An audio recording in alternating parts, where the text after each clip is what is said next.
Bienvenue dans Tête, Cœur, Corps, les voix de l'énéagramme. Le podcast dans lequel on vous parle donc énéagramme, notre source privilégiée pour soutenir les individus et les organisations qui souhaitent cultiver des relations saines et fécondes.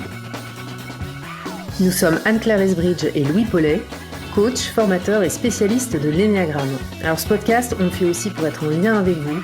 Donc si vous avez des questions, des réactions ou un besoin d'accompagnement, nous serions ravis d'échanger avec vous. Vous trouverez toutes nos coordonnées dans le descriptif et on a hâte de vous lire. Nous vous laissons découvrir l'épisode du jour. Bonne écoute!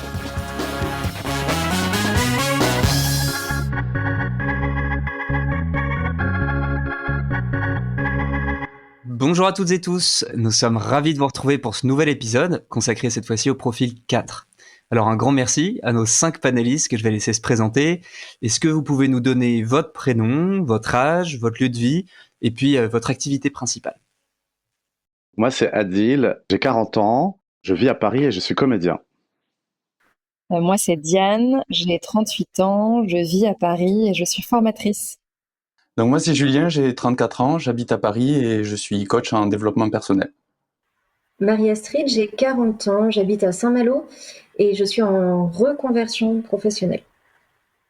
Moi, je m'appelle Anne, j'ai 59 ans, je vis à Paris, je suis coach, thérapeute de couple et coach en parentalité. Merci à tous. Alors, avant d'ouvrir les témoignages, nous allons replacer le type 4 dans son contexte. Bon, vous le savez par cœur maintenant, une des notions clés qui structure le modèle de l'énéagramme, c'est cette idée que nous disposons de 3 centres d'intelligence, la tête, le cœur, le corps. En énéagramme, on va retrouver couramment les termes de centre mental, centre cœur et centre trip ou centre instinctif. Donc, nous avons bien en nous ces 3 centres, mais chez chacune des 9 bases, un des centres domine sur les autres et va influencer tant notre façon de percevoir le monde que nos comportements et notre communication avec autrui. Alors avec Louis, on a choisi lors de cette première saison de faire des 3 centres notre fil rouge pour relier les 9 bases et nous terminons aujourd'hui notre exploration du centre cœur avec le type 4. Alors en règle générale, le centre cœur, c'est celui de la relation, où l'enjeu majeur va être de tisser du lien. C'est aussi celui de l'identité, parce que c'est là que l'on vit la sensation d'être véritablement soi-même. Et quand ça fait défaut, nous sommes pris de doutes sur qui nous sommes, sur notre valeur en tant que personne, et nous cherchons la validation et l'approbation dans le regard des autres. Et puis enfin, le centre cœur, c'est bien sûr celui où nous entrons en relation avec le monde par le biais de nos émotions. Les types du centre cœur ont en effet en commun leur acuité de perception des émotions des autres. Alors, on a vu que chaque centre d'intelligence entretenait une relation particulière avec une émotion. C'était la colère en centre trip, et là, en centre cœur, les émotions structurantes vont plutôt être le sentiment de deuil, de honte ou de tristesse, qui sont la conséquence d'avoir perdu contact avec soi-même et d'avoir dû développer une image de soi inauthentique pour être aimé. La relation avec ces émotions est plus ou moins consciente selon les 3 types du centre cœur. Alors on pourrait résumer la question centrale qui anime les personnes du centre cœur de la façon suivante. Comment est-ce que la relation me permet de savoir qui je suis, de valider que j'ai de la valeur et de me sentir en lien? Au fond, c'est comment me rendre aimable pour les autres et pour moi-même. Chacun des 3 types rattachés au centre cœur va développer une stratégie spécifique pour répondre à cette question commune. On l'a vu, les 2 cherchent avant tout la validation des autres. Ils visent à être perçus comme attentifs, disponibles, serviables, dignes de valeur parce qu'on les perçoit comme des personnes généreuses qui comblent les désirs des autres sans rien attendre en retour. Dans l'épisode précédent, on a vu que les 3 cherchent de la validation à la fois en eux-mêmes et chez les autres. Ils s'efforcent de devenir des personnes efficaces, qui réussissent, dignes de valeur parce qu'elles accomplissent des choses qui suscitent l'approbation et l'admiration. Cette approbation pour ce qu'ils font vient se substituer à l'amour pour ce qu'ils sont. En somme, en 3, je suis ce que je fais et donc je vaux ce que je fais. Alors en 4, on cherche de la validation avant tout en soi-même, en développant une personnalité singulière, profonde, sensible, et donc digne de valeur parce que ça les rend différents et mystérieux. La motivation fondamentale en 4, ça va être de cultiver du sens, de la profondeur et un sentiment d'individualité, de différenciation. Ce besoin s'articule avec le désir de lien et de connexion. Le 4 cherche ainsi à être reconnu et aimé pour son unicité et son authenticité. Alors sur le plan comportemental, la stratégie, ça va être de se distinguer des autres. d'affirmer une identité originale et fidèle à leur vécu intérieur. Pour ça, ils vont être sensibles à tout ce qui rend les expériences et les relations profondes et significatives. Et ils vont fuir ce qui leur paraît superficiel ou standardisé. Ils sont animés par une quête d'idéal, de circonstances parfaites qui permettraient de se sentir aimés, comblés et réunifiés. Leur attention se porte également sur ce qui manque ou sur ce qui n'est pas à la hauteur de l'idéal, sur ce qui n'est pas encore là, sur ce qui pourrait générer une tendance excessive à la comparaison, à l'envie, à des ressentis d'incomplétude et de mélancolie.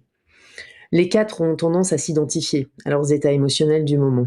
Ils vont donc particulièrement s'attacher aux ressentis qui véhiculent la sensation de profondeur et d'authenticité qu'ils recherchent pour tenter de générer une sensation d'identité stable, riche et singulière. Et alors, lorsqu'ils trouvent un équilibre, eh bien, les 4 mettent leur sensibilité au service de la créativité, de la beauté et de la relation dans ce qu'elle a de plus pur, dans ce qu'elle a de plus authentique. Et ils vont trouver de la stabilité dans une sensation d'identité qui ne dépend plus autant des états intérieurs du moment. Alors après cette courte introduction sur la base 4, on va laisser la parole à nos participants qui sauront mieux que personne vous en parler.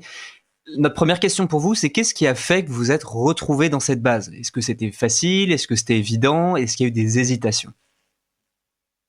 Je me suis retrouvée dans cette base 4 parce que j'avais toujours le sentiment qu'il me manquait quelque chose, que j'étais dans cette insatisfaction, que je n'avais pas assez et que j'avais ce besoin également de connexion profonde pour remplir ce manque et cette insatisfaction.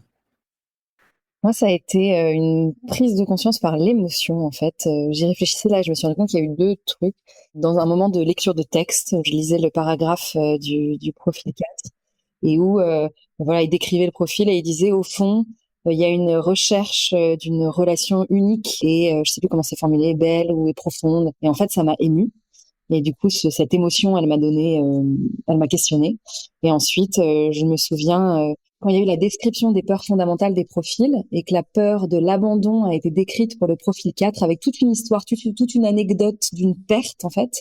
Enfin, moi, j'ai senti un profond connexion, j'ai senti des frissons dans tout le corps, j'ai eu les larmes aux yeux et en fait, je n'ai pas été abandonnée dans ma vie. Je ne connais pas cette histoire précise, mais par contre, ça a résonné dans mon cœur de manière très, très forte, en fait. Et ma reconnaissance, elle s'est faite comme ça. Moi, de mon côté, j'étais OK avec tous les numéros de l'énéagramme, sauf le 4, c'est-à-dire que j'étais en rejet total du 4. Je voulais pas être 4. Je voyais très bien, j'avais énormément d'amis autour de moi qui étaient 4, et donc je voyais très bien le côté dramatique, etc. Et donc j'avais un rejet total. Et puis après, j'ai réfléchi quand même, je me suis dit, bon, déjà, pourquoi ça te provoque autant ça t'horripile autant ce profil-là t'horripile autant. Et deuxièmement, je me suis souvenu de la raison pour laquelle j'étais allé chercher les formations d'énéagramme. Et la première, c'était que j'avais du mal à faire le divorce entre le monde et moi. C'est-à-dire que quand le monde allait mal, moi j'allais mal, et inversement. Et je me suis rendu compte à quel point mes émotions étaient tentaculaires, quoi, qu'il y avait quelque chose de très grand, à la fois très narcissique et à la fois très émotionnel. Pour ma part, ça a été la question de l'ampleur émotionnelle du profil 4. Je me suis retrouvée dans tout, hein, mais c'est ce qui m'a frappé en premier lieu et qui m'a donné les sous-titres de ma détresse émotionnelle que je pouvais ressentir parfois et des abysses dans lesquels je pouvais descendre sans comprendre ni comment ni pourquoi et de me rendre compte. J'ai réalisé en fait que j'étais pas seule à être seule au monde et que je me sentais tellement différente que incompatible avec le monde. Vraiment, je venais d'ailleurs, quoi. Et ce sentiment d'abandon, en fait, impossible à situer non plus, mais clairement, enfin, le seul fait d'en parler, cet abandon, je le sens dans toute ma chair, quoi. Ben, moi, ça a été déjà ma sensibilité. Je pleure tous les jours, donc ça m'a quand même rapidement indiqué le centre cœur.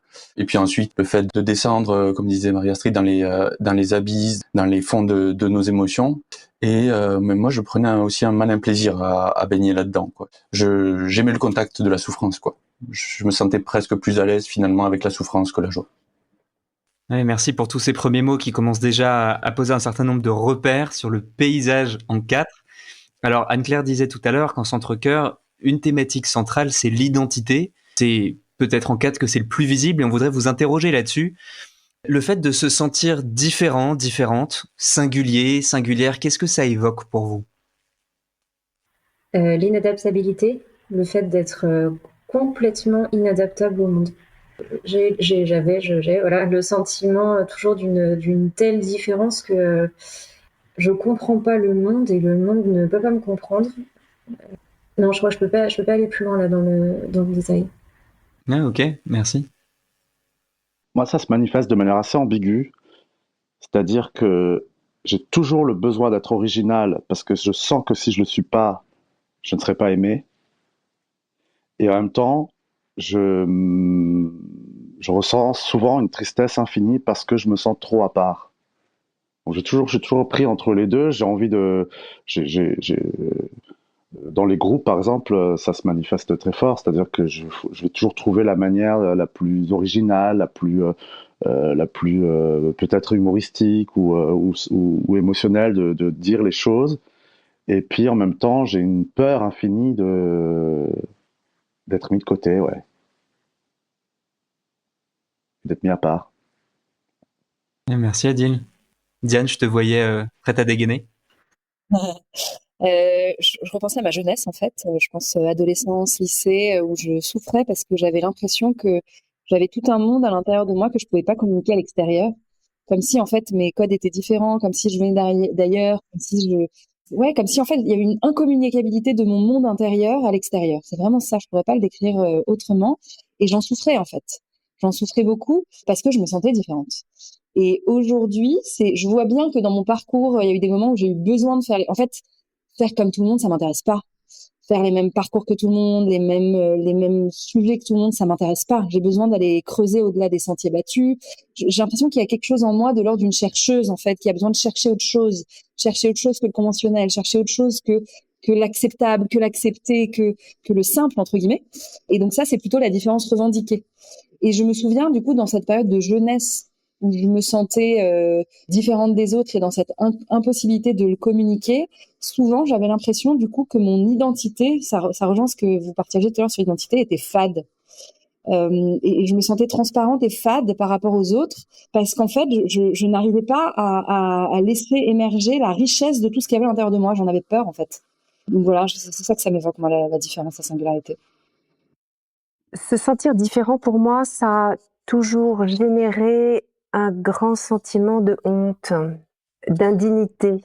Cette perception de moi comme n'étant pas celle que je devrais être, parce que ce que je ressentais de moi n'était pas adapté. Je rejoins Marie-Astrid quand elle parle de cette inadaptabilité. Et que, du coup, eh bien, ça m'obligeait, pour exister néanmoins, à être dans cette forme un petit peu de singularité, d'originalité, parce que c'est par l'originalité et la singularité adaptée au monde extérieur que je pouvais rentrer en lien avec les autres. C'est-à-dire que mon indignité pouvait être aussi un moteur de connexion à l'autre, mais également une profonde détresse. La honte, c'est quelque chose qui a vraiment fait partie de ma vie. Dans cette incapacité à me reconnaître dans ce que je suis, j'étais dans cette volonté d'être à la fois un peu provocatrice pour rentrer en lien dans ce que j'étais, mais aussi un peu soumise. Mon identité reposait fondamentalement au départ sur un sentiment d'indignité, de pas être celle dans une capacité à se fondre, à se mouvoir, à être comme les autres. Ouais, merci pour tout ça.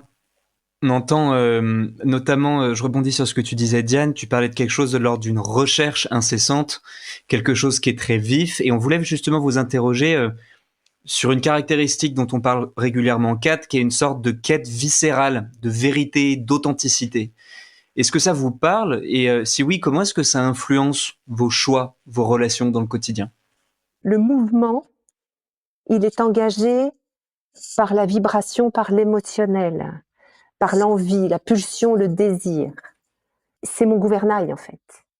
C'est pas la tête, le conceptuel. Le gouvernail, c'est le cœur. C'est l'envie d'aller vers ce qui va être une relation unique, profonde, authentique, sincère. C'est l'envie d'aller vers la connexion, cette recherche d'unicité à laquelle on faisait allusion tout à l'heure, cette recherche d'unicité qui est notre levier d'évolution pour réparer ce ressenti de honte et de séparation. Moi, j'ai toujours l'impression que j'ai un ressenti en moi de ce qui devrait être et qu'en fait, c'est ça qui me guide et que tant que je le vis pas, je suis pas bien. Et si je prends un exemple très concret dans ma vie pro, j'ai l'impression d'avoir vécu des errances très longues de non, en fait, c'est pas ça. Mais je sais pas ce que c'est. Mais en fait, c'est pas ça. Ce que je suis en train de vivre là, c'est pas ça. C'est pas ça ce que je suis censée vivre. C'est pas ça ce à quoi j'aspire. Mais pendant toute une période, c'était hyper compliqué parce que je sais que c'est pas ça. Mais qu'est-ce que c'est? Est-ce que ce que c'est, ça existe? Mais c'est comme si à l'intérieur de moi, il y a un truc qui dit, bah, si ça existe et c'est pas ça. Et du coup, moi, ça m'a mis beaucoup de temps et d'autorisation à explorer aussi, à essayer plein de choses différentes, à chercher, en fait, ce que j'aimais, jusqu'à me dire, ah, ben, en fait, c'est bon, j'ai trouvé. Et j'ai l'impression que, bah ouais, c'est comme une boussole à l'intérieur qui aimante quelque chose, qui cherche quelque chose, mais jusqu'à ce que je l'ai trouvé, je sais pas ce que c'est. C'est intéressant d'écouter ce que dit Diane parce que j'ai l'impression de vivre la même chose, mais pas intérieurement et extérieurement. C'est-à-dire, par exemple, pour moi, en arabe, il y a une notion que j'aime beaucoup qui s'appelle mektoub, qui ne veut pas dire tout est écrit d'avance, mais qu'en fait, tout est écrit dans le paysage. Et que quand tu es dans le désert, il suffit que juste de lire les signes pour pouvoir t'orienter. Et moi, c'est un peu ça. J'ai l'impression que le monde est un déploiement de signes et que c'est à moi de le lire pour pouvoir savoir où je veux aller, à qui je veux fréquenter, etc. Bon, par exemple, en ce moment, je suis comédien, donc j'ai des périodes de vide, des périodes de plein. En ce moment, je vis une grosse période de vide qui est assez complexe pour moi. Et c'est vrai que j'ai tendance à lire à l'extérieur les signes qui me disent, bon, bah là, profite de ce moment-là pour faire ceci ou cela. Et, euh, et ça me réanime en fait, ça me remet moi au centre de l'action et comme héros de ce que j'ai à faire. Mais c'est un peu la même idée que Diane, mais sauf que je vais pas chercher à l'intérieur, je fais pas une recherche intérieure, c'est plus une connexion à l'extérieur qui va m'orienter. Pour moi, l'authenticité, c'est mettre en balance avec ce qui est banal. Enfin, moi, j'ai eu une intolérance, pardon, à ce qui est artificiel plutôt. J'ai eu une intolérance totale à ce qui est artificiel parce que je pense que ça n'a aucun intérêt. Et c'est autant dans l'environnement intérieur, en termes d'une forme d'hygiène relationnelle, que extérieurement, de manière très concrète. J'ai eu la chance de vivre dans des beaux endroits. Je serais incapable, enfin, je sais pas comment je m'en sortirais si je vais vivre dans un appartement qui est pas ancien. Enfin, ça fait un peu privilégié de dire ça et ça me met mal à l'aise, mais j'ai vraiment de la chance de pouvoir vivre dans des endroits magnifiques. J'habite à Saint-Malo, intramuros, c'est extraordinaire. Je sais pas comment je ferais si j'étais dans un endroit bétonné. Pour moi, ça, c'est authentique. C'est vrai que je partage un peu aussi. C'est pas l'authenticité finalement, c'est le superficiel qui me parle. C'est clair que ça me dérange. J'aime bien tout ce qui est brut, tout ce qui est naturel. Si une table, j'aime bien qu'elle soit en bois. Je suis très minimaliste dans ma vie. J'ai pas de technologie, tout ça. Tout ça me semble assez abstrait. Et moi, je vis dans un 9 mètres carrés. Et en fait, je prends un certain plaisir aussi à vivre là-dedans parce que je sais pas, je me sens proche de la vie. J'ai l'impression qu'il y a quelque chose aussi d'authentique là-dedans.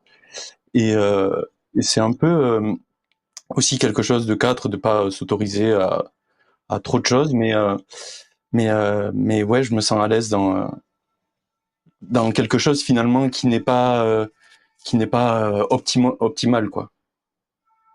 Hyper riche, hyper intéressant tout ça. Quelques points d'éclairage sur l'importance de la singularité de l'identité en 4. Il y aurait une croyance de base qui serait quelque chose comme « je suis pas comme il faut ». Marie-Astrid, tu avais ce mot fort, tu disais je me sens inadaptable au monde, Anne, je ne suis pas assez ». Et ça peut paraître un peu contre-intuitif ce que je vais vous dire, mais cette croyance de « je ne suis pas comme il faut », ça peut permettre finalement de gérer le ressenti d'abandon dont témoignent fréquemment les personnes en profil 4 en lui trouvant du coup une explication. Il y a une bonne raison pour laquelle j'ai un ressenti d'abandon puisque il me manquerait quelque chose, je suis pas complètement comme il faut, quoi. Ça vient l'expliquer finalement. Et sentiment d'abandon, on n'est pas en train de dire qu'il y a des abandons réels nécessairement, c'est ce que tu précisais, Diane. Mais voilà, Diane, Marie-Astrid, toutes les deux, vous indiquiez combien ce mot d'abandon vous parlait fort. Et c'était joli aussi ce que tu disais, Marie-Astrid, sur une forme de soulagement, finalement, aussi à découvrir son profil et à rencontrer un peu des comme soi, de se dire, je me rends compte que je suis pas la seule à être seule au monde. Je trouve ça très beau, cette formule. Et du coup, cette croyance il me manque un truc, je suis pas comme il faut, je suis pas complet, ça peut générer de la honte et une tension interne très paradoxale. C'est-à-dire que les 4 vont chercher à la fois à s'affirmer en exprimant pleinement qui ils sont, et en même temps, ils vont avoir du mal aussi à accepter d'être compris, parce que être compris trop facilement, ça voudrait dire peut-être être banal, peut-être être un peu fade, et donc pas suffisamment aimable. Anne, tu avais un mot très fort, tu parlais d'indignité, quoi. Ce terme de honte te parlait fort. Et alors, dans la relation aux autres, ça peut être un peu déconcertant de voir les 4 dans l'ambivalence d'un complexe d'infériorité-supériorité. Ça n'a pas été tellement abordé là, mais c'est quelque chose qu'on peut vivre de l'extérieur, c'est-à-dire que vous pouvez sembler tour à tour beaucoup vous dévaloriser, et là on l'a quand même bien entendu, des mots hyper forts, le monde ne peut pas me comprendre, je suis inadaptable, il me manque quelque chose, et en alternance finalement avec quelque chose qui pourrait être perçu un peu comme de l'arrogance, d'une affirmation de soi ou d'un besoin d'être vu. Tu parlais aussi de provoque, Anne, tout à l'heure. C'est important de comprendre de ne pas être dupe de ça, en fait. Tout ça, c'est au fond juste une tentative pour retrouver le chemin vers soi. Il n'y a pas plus d'arrogance chez le profil 4 qu'il y en aurait chez n'importe quel autre profil, quoi. Et c'est vrai que l'autoroute qui est identifiée par le profil 4 pour retrouver un chemin vers soi, c'est souvent de cultiver de la profondeur, du sens et une quête d'une vérité essentielle et singulière. J'ai bien aimé ta formule, Diane. Je cherche autre chose que l'accepter et l'acceptable, quoi. Je prends pas la voie facile, je prends pas l'autoroute des autres, quoi. Donc, vous cherchez à préserver et à exprimer votre identité propre, et ce qui peut aussi générer une douleur particulière et même particulièrement forte, surtout quand vous vous sentez banalisé et incompris. Vous en avez aussi largement tous témoigné de cette douleur presque physique, quoi, de se sentir incompris, inacceptable, pas reçu, quoi. Tout simplement, avec pour autant un besoin absolument viscéral de vous sentir relié et de vous sentir en lien avec les autres. Alors, après cette première thématique, on voudrait approfondir plus qu'ouvrir un sujet parce que vous l'avez déjà largement nommé, à savoir la relation aux émotions et puis l'intensité dans votre vécu intérieur. Alors, large sujet en 4, me direz-vous. Premier angle pour rentrer là-dedans. Concrètement, quelle place est-ce que ça occupe pour vous, les émotions, dans le quotidien? Et puis aussi, comment est-ce que c'est accueilli par les autres? Je vois Adil qui est déjà désespéré. Est-ce que tu veux commencer?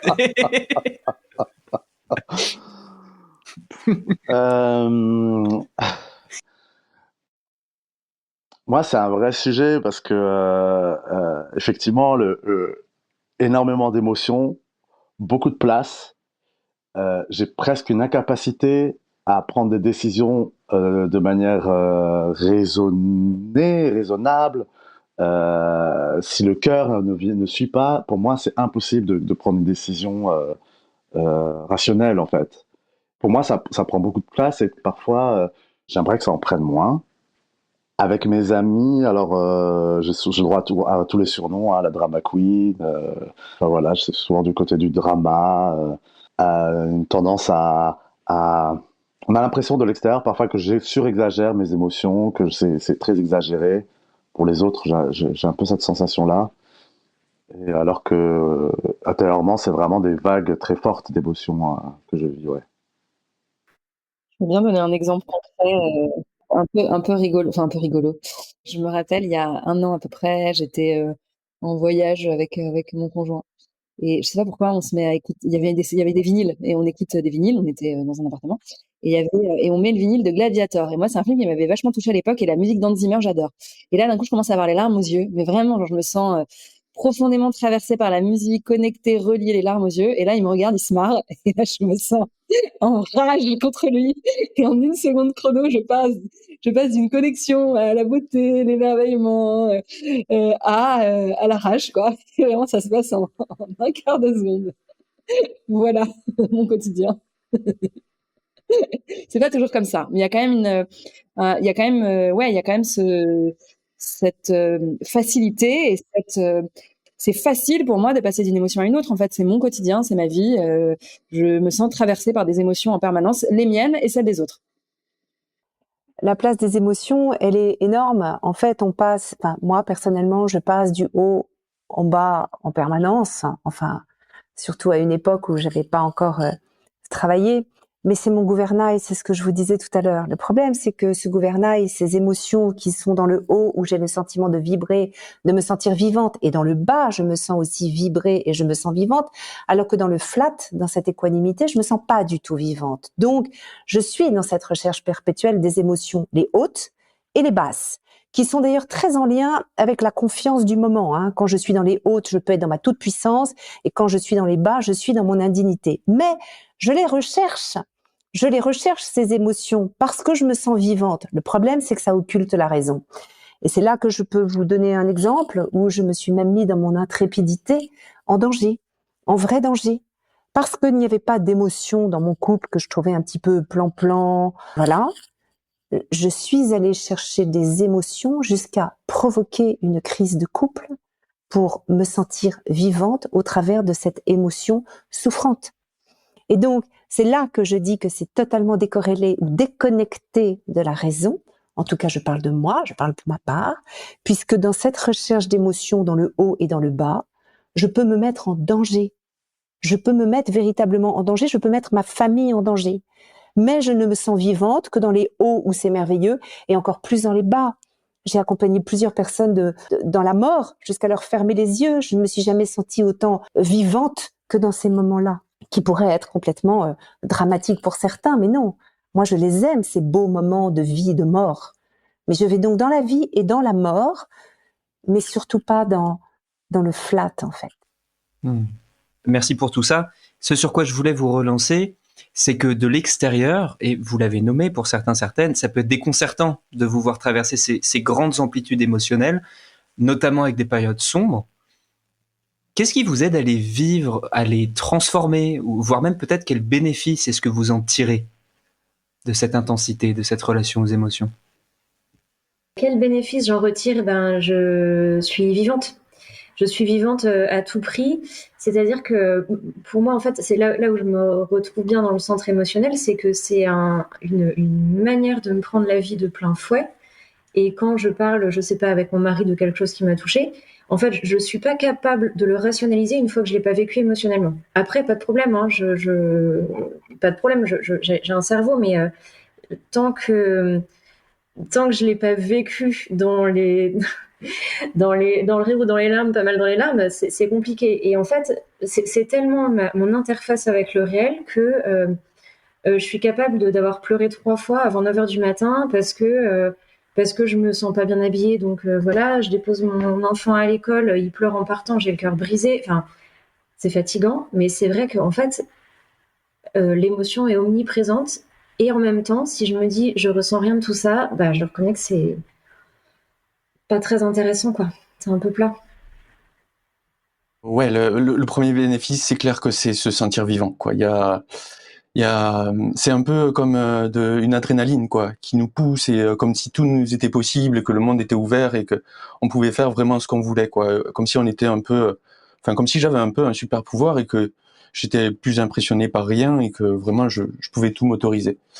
Mais c'est aussi une énergie qui est très épuisante. Enfin, je veux dire, c'est aussi physique. J'ai une sensation dans la poitrine quasiment 24 heures sur 24. Donc sans une régulation quasi quotidienne, c'est se laisser emporter aussi. Et puis finalement, c'est le risque est inversé, quoi. C'est-à-dire que on se sent plus vivant, mais au bout d'un moment, c'est le sentiment de mort intérieure aussi.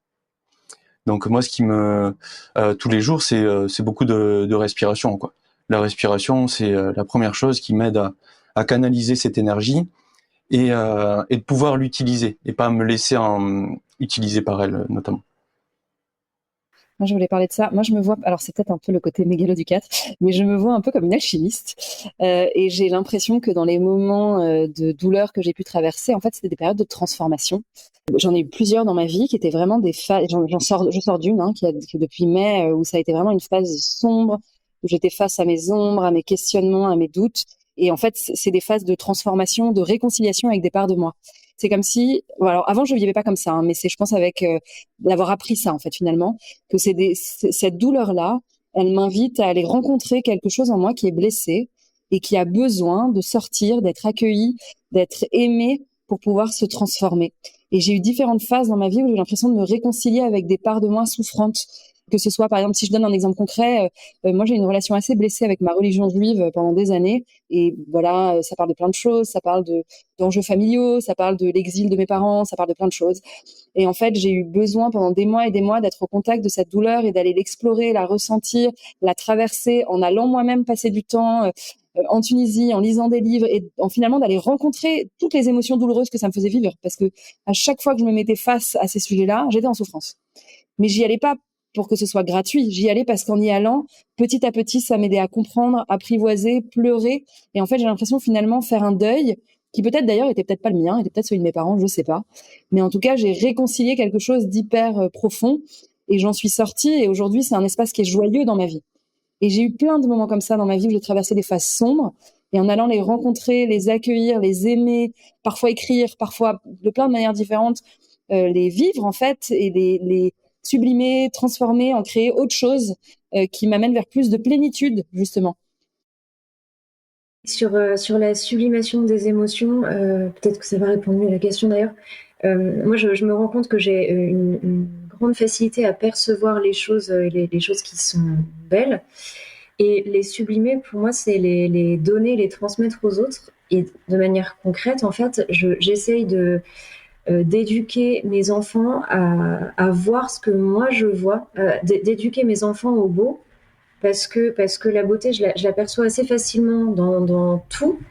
Et cette émotion face à ce qui est beau, ce qui est authentique, on en a parlé tout à l'heure, et ben, j'ai envie de la sublimer en la transmettant, en fait.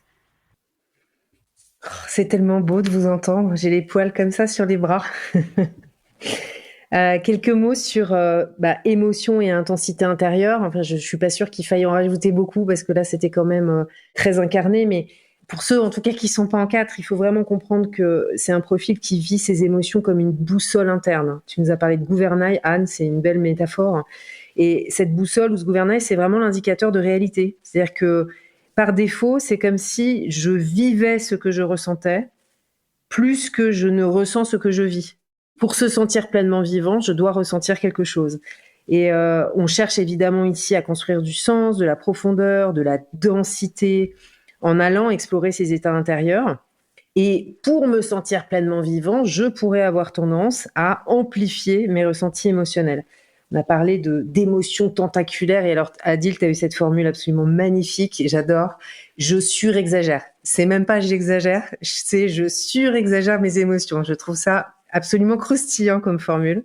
Et bien sûr que cette intensité, elle peut nourrir de la créativité et de la profondeur. Et aussi, elle pourrait nous conduire à rester attachés, un peu fixés à de la mélancolie, plutôt orientée vers le passé, ou à de l'envie, qui aurait plutôt attrait au futur, parce que c'est plus accessible, quelque part, que l'optimisme et la joie de l'ici et maintenant, qui pourrait peut-être paraître superficiel, pas assez quoi, un peu trop fade aux yeux du 4.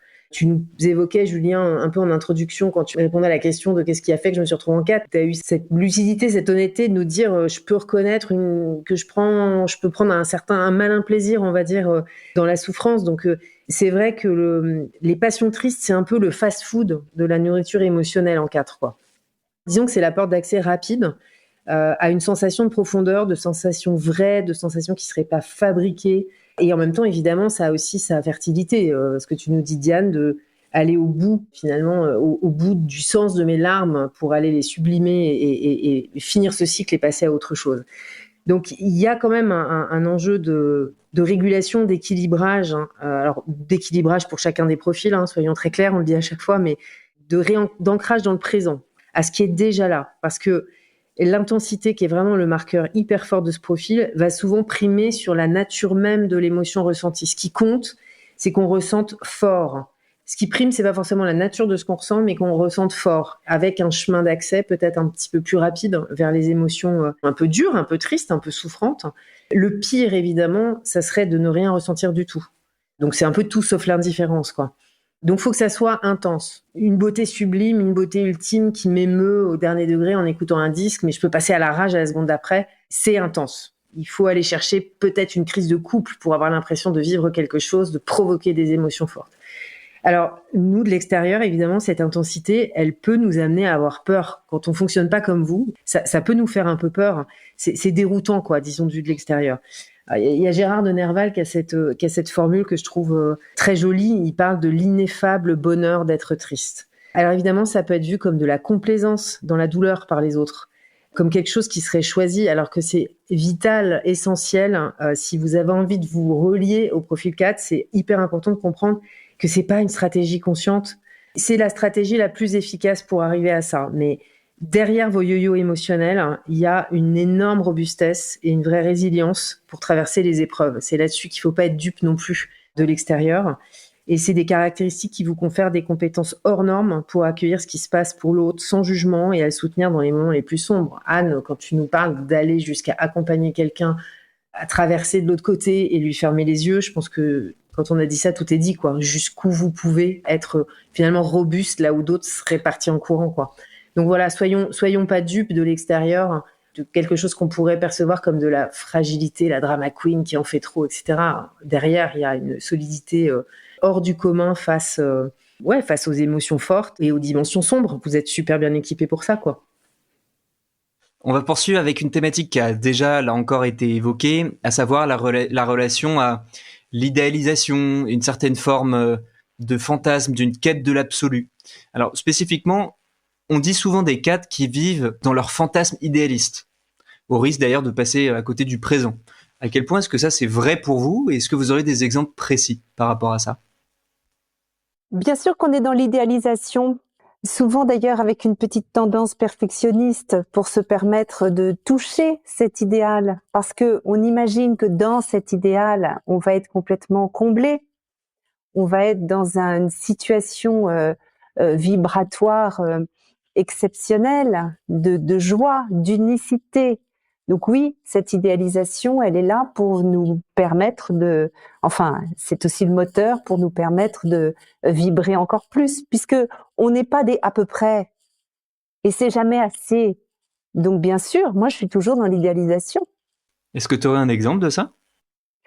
Alors c'est parce que je vais pouvoir avoir tel objet à tel endroit, que je vais pouvoir ressentir pleinement les choses et que je serai dans mon idéal environnemental, par exemple.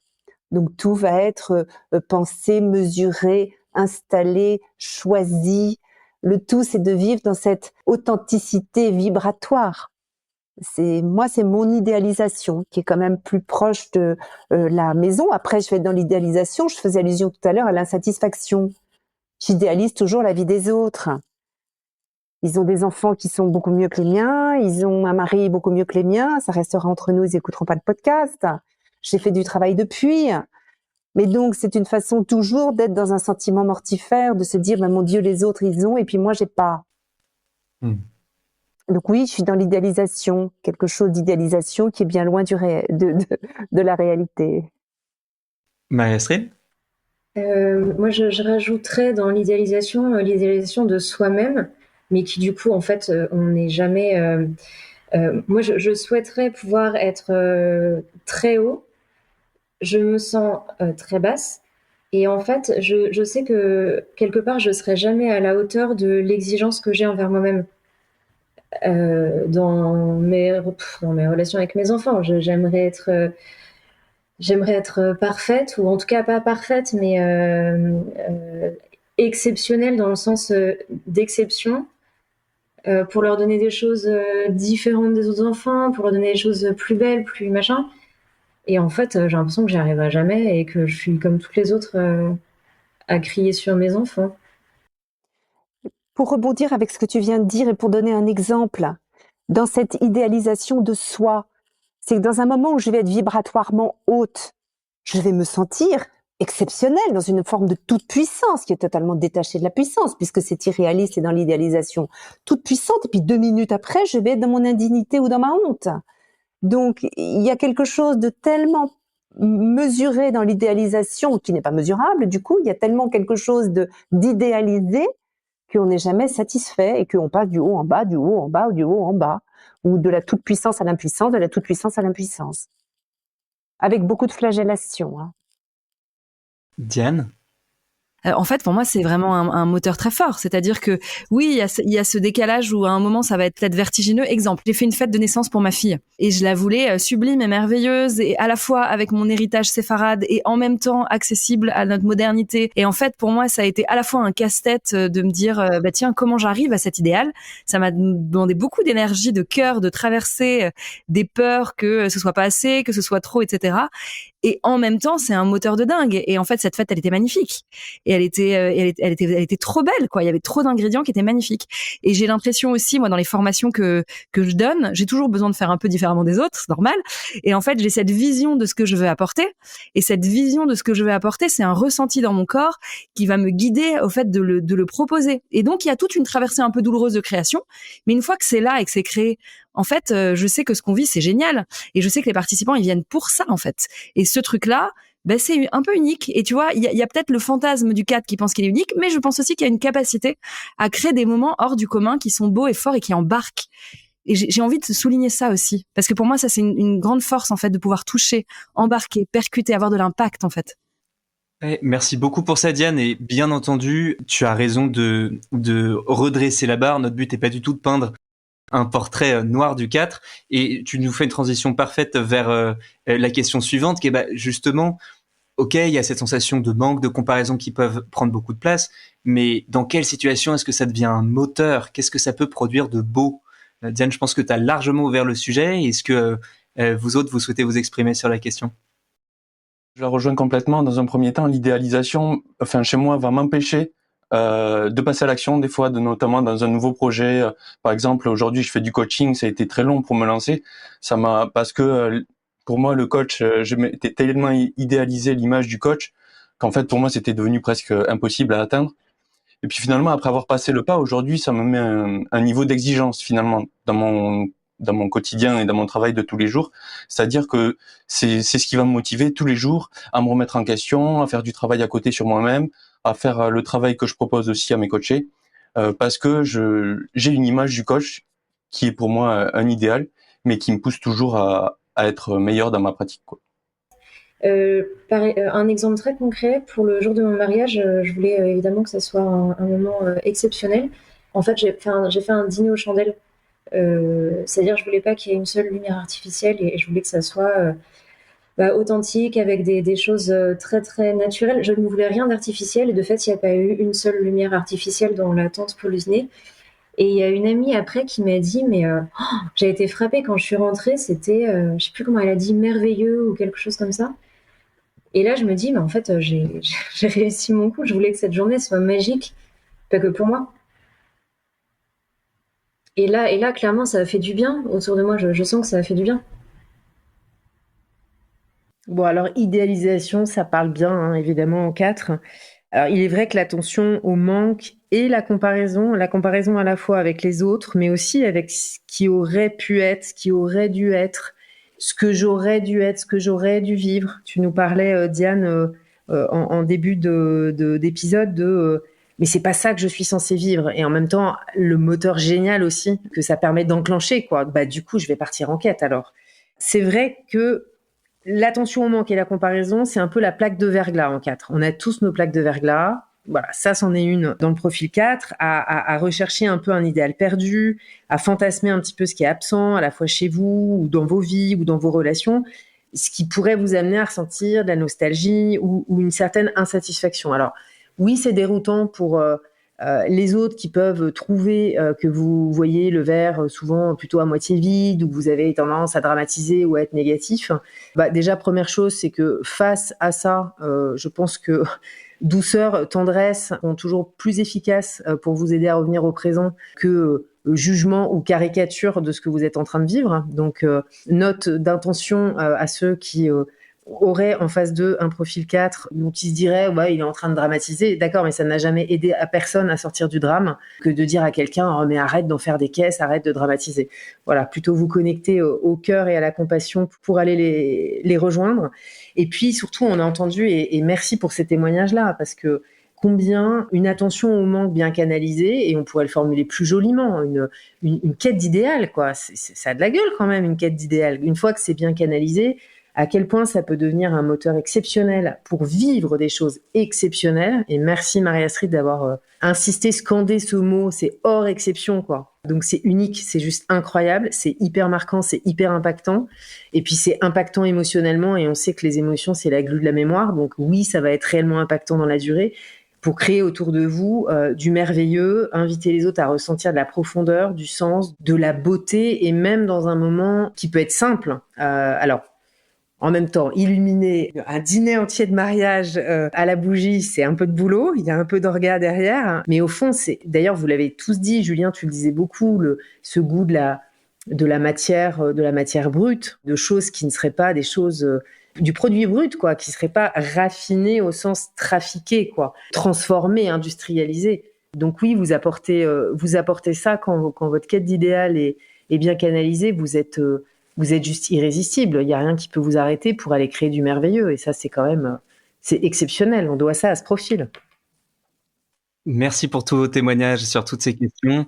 On va aborder maintenant la question du chemin de développement et vous proposer quelques outils de navigation et puis des premiers petits pas concrets qui peuvent aider à gagner en souplesse ou du moins à aider une personne en 4.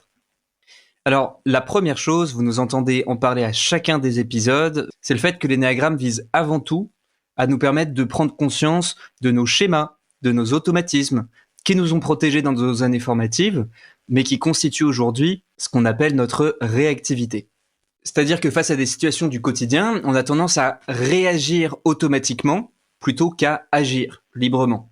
Donc le rôle de l'énéagramme là-dedans, c'est de venir mettre en lumière ces automatismes-là pour nous aider à en devenir plus conscients et donc aussi à reprendre les rênes et ainsi à nous donner le choix d'agir plus librement, plus consciemment, à la fois dans notre relation avec nous-mêmes, avec les autres, avec la vie en général. Et donc la pratique fondamentale qui est proposée, encore et toujours, c'est le fait de cultiver l'observateur intérieur. Donc si vous vous êtes reconnu en 4, voyez si vous pouvez sentir, voir, remarquer dans votre quotidien tous les schémas, les automatismes dont a si bien témoigné notre panel. Et dans un premier temps, gardez en tête qu'il n'y a aucune volonté de correction, de nécessairement faire autrement. Ce qui est important, c'est simplement de poser de la conscience pour vous rendre le choix de faire autrement si il y a une autre façon de sentir, de percevoir, de parler, d'agir qui vous semble plus adaptée à ce moment-là. Et pour vous aider à pratiquer, on va vous proposer 3 leviers à expérimenter dans le quotidien pour vous observer et faire des premiers petits pas. Alors l'idée, c'est surtout pas de corriger. D'ailleurs, Louis, tu l'as bien souligné. Pour ce qui concerne les 4, il ne s'agirait pas de corriger votre sensibilité, mais plutôt de l'orienter vers plus d'ancrage et de fécondité.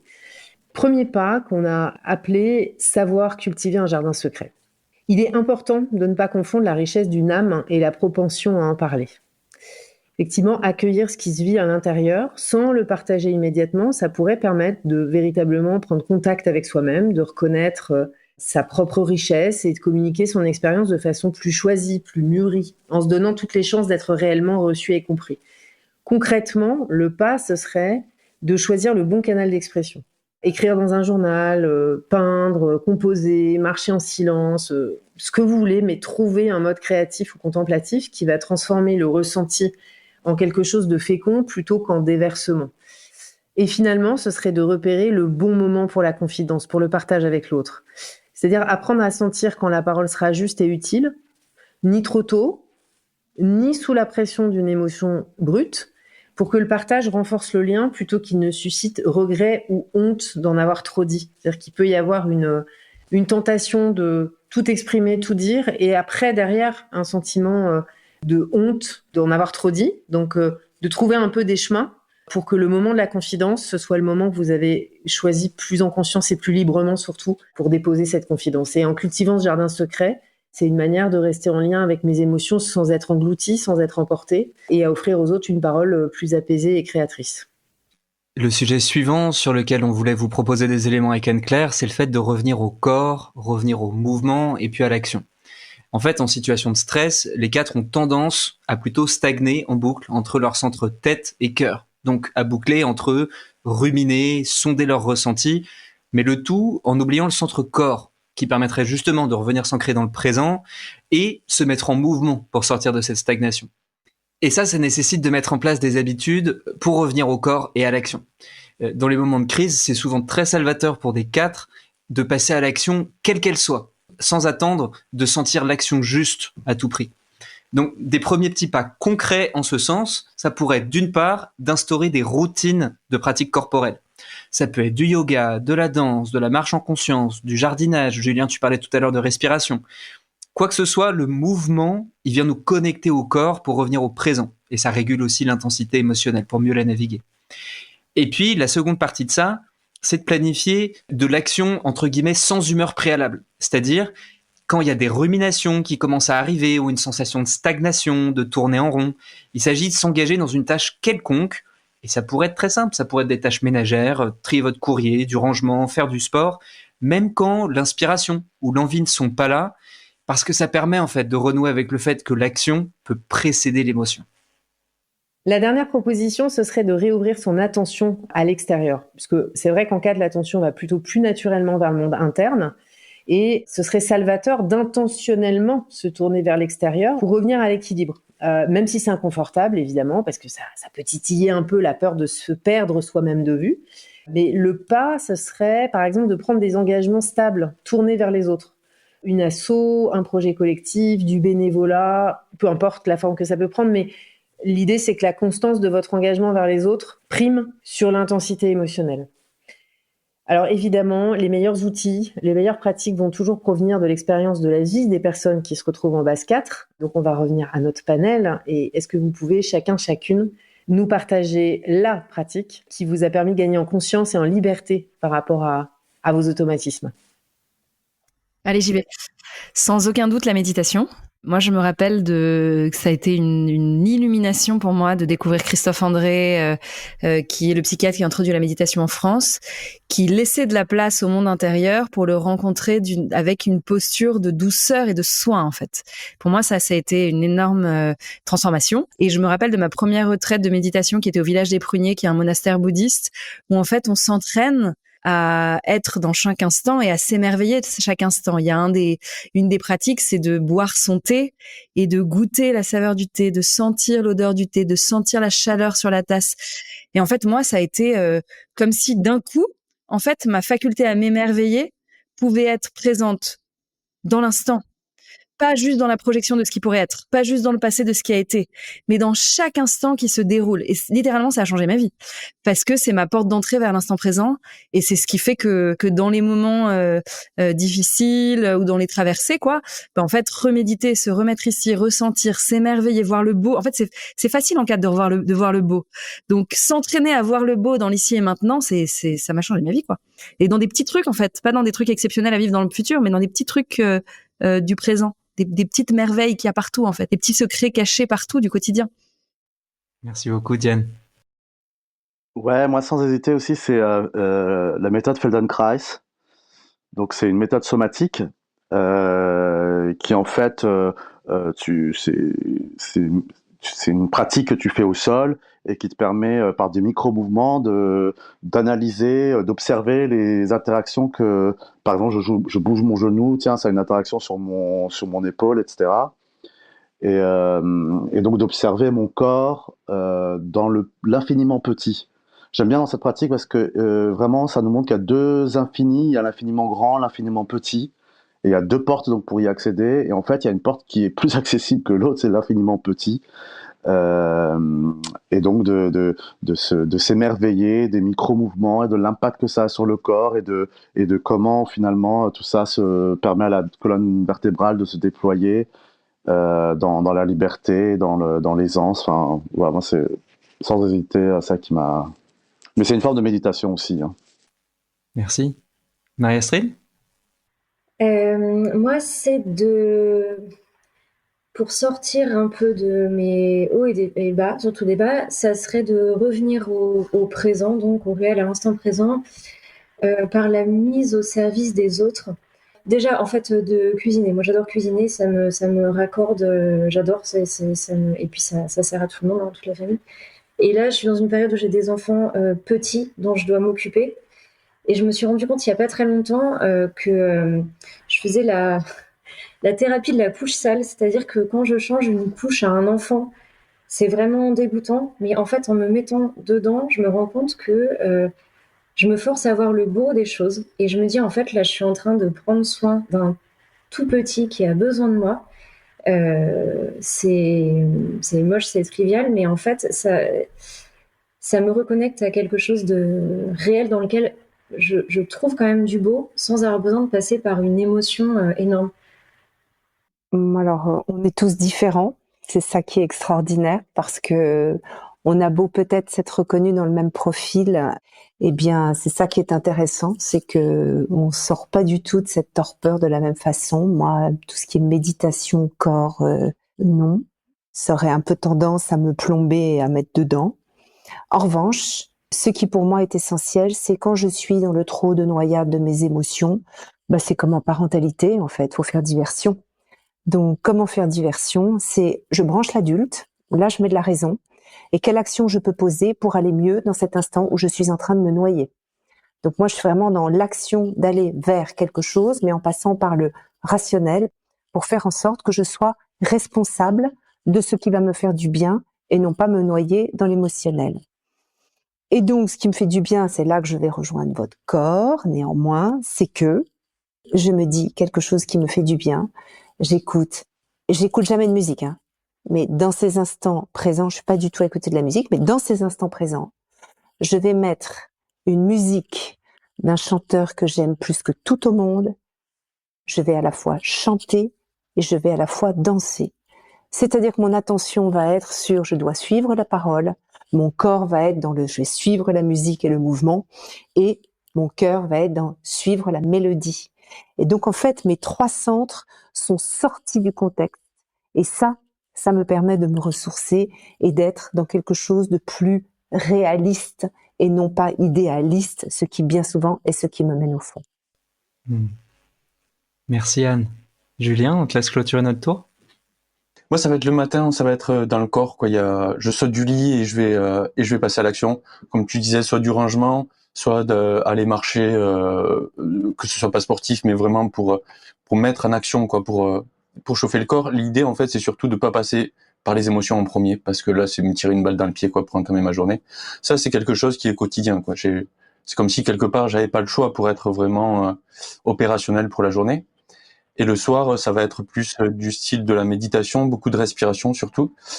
Et là, ça va être plutôt pour accepter que la soirée elle va être plutôt calme et apaisée et qu'il y aura pas de sensations fortes ce soir. Et donc, j'ai besoin de changer d'énergie quelque part. Donc, de passer dans cette énergie un peu plus apaisée. Pour terminer, Anne-Claire et moi, on voulait déjà vous remercier, bien évidemment, et remercier aussi toutes les personnes en 4 qui sont dans nos vies, que ce soit nos amis, nos collègues, nos compagnes, nos compagnons, à la fois pour votre authenticité contagieuse qui nous invite à être vrais avec nous-mêmes, à être vrais avec les autres, et puis à ressentir pleinement ce qui nous habite. Parce que aux côtés de personnes en profil 4, on réalise la beauté d'être simplement nous-mêmes. Merci aussi pour votre profondeur émotionnelle, par votre capacité à accueillir et à nommer toutes les nuances de l'expérience humaine, parce que ça nous aide à se sentir compris, à se sentir légitime dans nos propres vécus, nos propres émotions. Merci aussi d'être là pour nous accompagner dans les épreuves avec une compassion, une solidité dont tout le monde a besoin. Et puis merci enfin de nous rappeler qu'il y a du sens, il y a de la beauté partout, même dans les facettes de la vie où ça peut être plus difficile à trouver. Et enfin, Anne-Claire l'a déjà dit à certaines reprises, mais pour ceux et celles qui ont des 4 dans leur vie, soyez pas dupes de cette apparente fragilité. En réalité, chez les personnes en 4, il y a une robustesse, une résilience absolument record face aux épreuves. Un immense merci à Adil, Anne, Diane, Julien et Marie-Astrid. Merci aussi à vous, bien sûr, nos auditeurs, de nous suivre dans cette aventure. Et on vous retrouve à l'épisode prochain pour rencontrer cette fois-ci notre panel de la base 5. Au revoir tout le monde. Merci, bonne journée. Merci à vous. Merci. Si vous avez apprécié ce podcast, la meilleure manière de nous soutenir, c'est de nous laisser 5 étoiles sur Apple Podcasts et bien sûr d'en parler autour de vous. Et puis on est également toujours très heureux de vous entendre. Vous trouverez nos coordonnées dans le descriptif de l'épisode pour nous partager vos questions, vos témoignages ou pour faire appel à nous pour être accompagné, que ce soit en individuel ou au sein de votre organisation. Vous savez où nous trouver, on a hâte de vous lire. À très bientôt.